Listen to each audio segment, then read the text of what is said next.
Marty Starger really wanted to put this show on ABC. I really believe to this day he just didn't have enough to push it through. It was too controversial. It tested too poorly, and it never happened. Bob Wood had just come in to replace Mike Dan as president of CBS, and here was CBS, as you said. They had Green Acres and Petticoat Junction and all of those rural shows. They needed something to give it a kick, a real boost. So Bob Wood thought, this is the show, after he saw it, this is a show that, for better or worse, is controversial. Now, they may not like it, but at least I'm coming up with something that's going to make someone talk. And so when he decided, after talking Bill Paley into putting it on, and that took a lot of work on Mr. Wood and Fred Silverman's part of view to talk to get Bill Paley to put on some of the language, and Norm and I told him the areas that we were going to deal with. We said, don't put us on if you're going to put this first show on, and then we're going to have to fight for every show. We don't want to do it because we're not going to back down. This show, here are areas we're going to deal with, and we went plain out with the areas that we were going to deal with the first year. We already knew that we were going to deal with gays. We were going to deal with black and white problems. We were going to deal with contemporary problems. We were going to be funny. That was the purpose, to make people laugh. But beyond that, we were going to make them think a bit.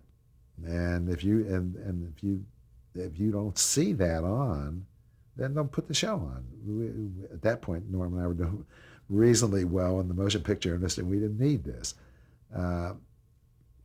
So I said, no, we'll do it. But they still gave us only an order for 6 shows. I remember 6 shows.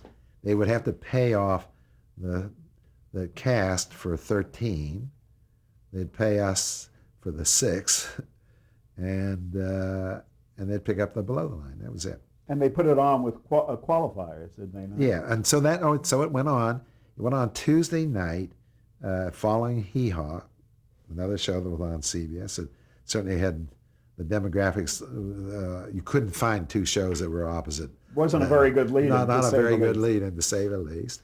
Hidden, and before the show, they put a disclaimer saying this is for mature audiences only, and you shouldn't have your child as those.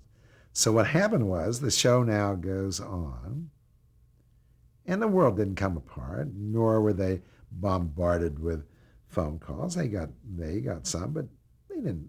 Nobody said, "Gee, this is the most." So they weren't. They were kind of. They put extra operators on. It didn't happen. They got calls, but nothing like they thought they would get. Some critics were not too kind. And some critics were not too kind to it.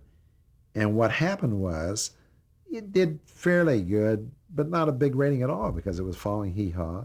There was no publicity on it to speak of. But we knew, we could start to tell, because the mail started to come in and the phone calls we got. And I remember we got a call from Stokely Carmichael, and I thought we were dead. I thought, here's Stokely Carmichael the next day calling, and he said, "Man, thank God for you saying it the way it should be said, man. I'm glad to hear you call us what everybody in the street calls us." Please tell for our audience who Stokely Carmichael was. Well, Stokely Carmichael at that time was probably the most outspoken Afro-American in the Black Panthers, and he was that.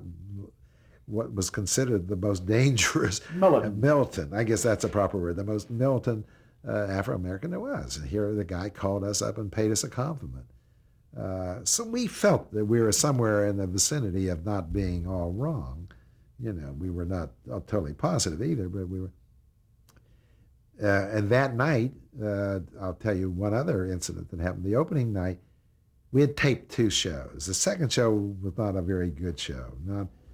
It was all right, but nothing like the first show, which was the one that we had done as a pilot. And it was softer. It didn't deal with the subjects that we threw everything into that pilot. We dealt with every area that we could think of. So about 2 hours before the show goes on, the tape goes on in New York, we get a call from Bob Wood and Fred Silverman. and they tell us that they're going to put the second show on first on the opening night. And Norm and I sit on the phone with them saying, don't put the second show on. No, we're going to put it on. We have the right to put what we want. We're going to put the second show.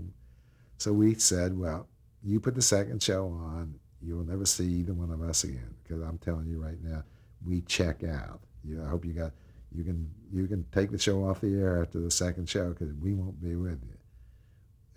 This argument went on to about 10 minutes before the show was going to go on. Finally, Bob would say, okay, let him run the first show. And that's how close we came to putting on what I thought was not at all as controversial or as tough as the Not pilot. representative. No, not representative.